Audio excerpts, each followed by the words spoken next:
श्री गुरुचरित्र कथासार अध्याय 4. ब्रह्मा विष्णू महेशांचा दत्त अवतार. अत्रि ऋषी हे ब्रह्मदेवाचे मानसपुत्र.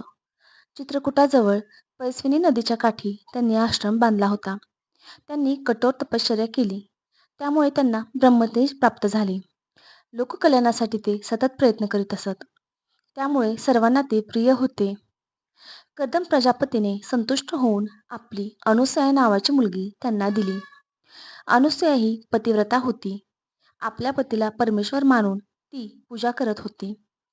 अत्रि ऋषीच्या पूजेची सर्व तयारी तीच करत असे. घरात येणाऱ्या अतिथींचे मनोभावे स्वागत करीत असे. तिच्या पतिसेवेचा कीर्ती सुगंध सर्वत्र पसरला. इंद्रदेवापर्यंत हा लौकिक पसरला. त्यांनी तिची परीक्षा घेण्यासाठी ब्रह्मा विष्णू महेशांना पृथ्वीवरील त्यांच्या आश्रमी पाठविले. तिघे देव स्वर्गाहून निघाले आणि अत्रि ऋषींच्या आश्रमी आले. अत्रि ऋषी नदीवर स्नानासाठी गेले होते. अनुसयेने तिन्ही अतिथींचे स्वागत केले. त्यांना बसावयास आसन दिले. तिघांनी अनुसयेला सांगितले, आम्हास खूप भूक लागली आहे, ताबडतोब जेवण द्या. पण आमची एक इच्छा आहे, ती जर पूर्ण झाली तरच आम्ही जेवण करणार. अनुसयेने त्यांना हात जोडले आणि कोणती इच्छा आहे म्हणून विचारले. त्यावेळी ते म्हणाले, विवस्त्र स्थितीत भोजन वाढावे. हे उद्गार ऐकून अनुसया प्रारंभी घाबरली. तिने पतीची प्रार्थना केली, देवाला नमस्कार केला आणि तिन्ही देवांना भोजनासाठी पानावर बसण्याची विनंती केली. तिन्ही देव पानावर बसले आणि अनुसया वाढावयास आली. त्यावेळी एक चमत्कार घडला. तिन्ही देव बालक बनले. अनुसया हे दृश्य पाहून गोंधळली. एवढ्यात अत्रि ऋषी स्नान करून आश्रमात आले.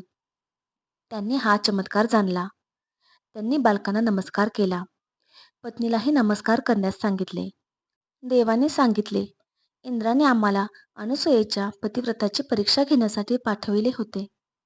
आम्ही तिचे पतिप्रेम पाहून थक्क झालो. इंद्राला ही सर्व बातमी सांगू. अत्रि ऋषी म्हणाले, या बालकांचे काय करायचे? देव म्हणाले, ही बालके येथेच राहतील.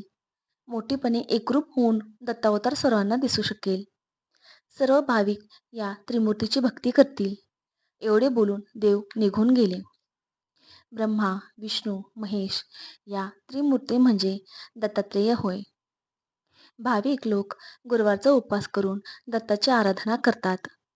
अनेक गावात दत्त मंदिरे उभारली गेली आहेत. मार्गशीर्ष शुद्ध पौर्णिमेला दत्त जयंतीचा उत्सव मोठ्या प्रमाणात साजरा केला जातो. हजारो भक्तांना श्री दत्तात्रेयांची कृपा लाभली आहे. श्री स्वामी समर्थ.